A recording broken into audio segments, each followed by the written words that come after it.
কৃষকের স্বার্থে পূর্বস্থলী ২ নম্বর ব্লকের পাটুলিতে তৈরি কিষাণ মান্ডির বেহাল দশা নিয়ে বিস্তর অভিযোগ তুলেছেন স্থানীয়রা। প্রায় ৮ বছর আগে রাজ্য সরকারের প্রায় ৫ কোটি টাকা ব্যয়ে এই কিষাণ মান্ডি তৈরি হয়। স্থানীয় চাষিরা আশার আলো দেখেছিলেন।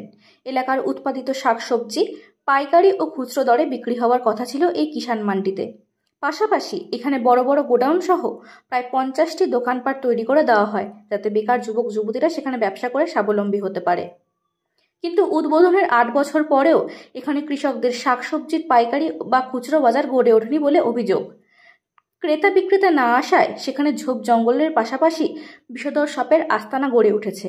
দিনের বেলাতেই সেখানে মদের আসর বসছে, সন্ধ্যা হলেই ভুতুড়ে আস্তানা হয়ে উঠেছে সেই কিষাণ মান্ডি।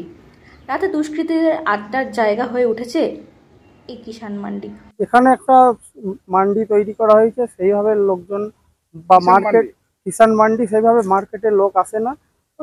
সকালে চাষিরা আসে, সকালে চাষিরা না, দুপুরে বিকেলেও খুব একটা সমাগম হয় না। না, তাহলে কি হয় এখানে বেশিরভাগই মানে আড্ডা এইরকম টাইপেরই, মানে ইয়াং ছেলের আড্ডা এইরকম ধরনেরই কিছু হয়। এছাড়া কিছু হয় না কেন? না, সেই রকম কিছু না। মদ তো মাঝে মাঝে চলে এইসব।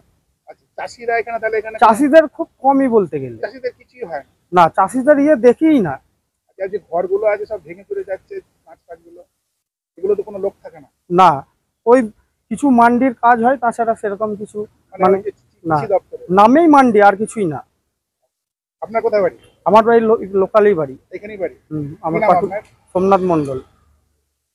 এই ভুতুরে জায়গার তকমা হটাতেই ৪০ ফুট দূরত্বে কৃষি আধিকারিকের অফিসটি তুলে আনা হয়েছে এই কিষাণ মান্ডির এক পাশে। অফিসিয়াল দিনে কৃষকরা সেখানে এলেও পাইকারি দরে শাক সবজি বিক্রি করতে তারা কেউ আসেন না। বছরের নির্দিষ্ট কিছু দিনে কিছু ফোরে ধান বিক্রি করতে আসেন। অন্যদিকে তৈরি হওয়া অধিকাংশ দোকানপাট আজও তালাবন্ধ। এই প্রসঙ্গে সেখানকার ঘর নেওয়া এক ব্যবসায়ী আমাদের জানালেন, এখানে কটা দোকান খোলে? এখানে আমার দুটো দোকান আর এই পাশে পল্টুদার দোকান খোলা হয়। এই দুটো দোকান খোলা থাকে এই কিষাণ মান্ডি?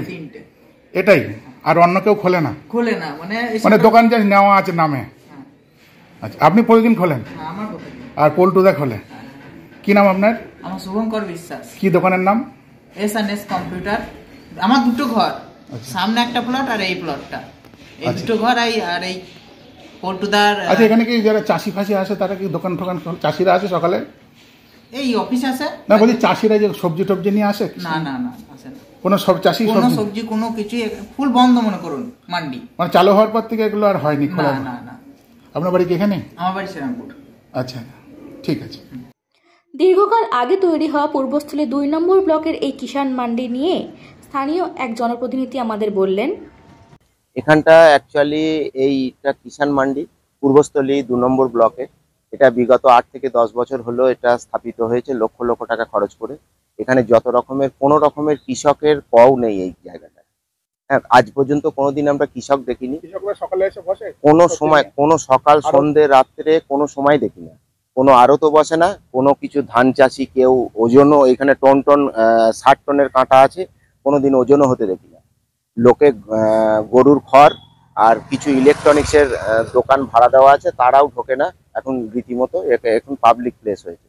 রাতে নানান ধরনের লোকজন ঢোকে।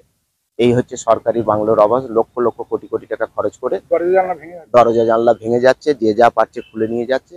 এই সমস্ত কাজের সঙ্গে আমরা চাই এর যে উদ্দেশ্যে এটা হয়েছে সেই উদ্দেশ্যটা সঠিকভাবে রূপান্তরিত করা। আমার নাম তাপস ঘোষ। আমার এখানেই বাড়ি, লোকালেই বাড়ি।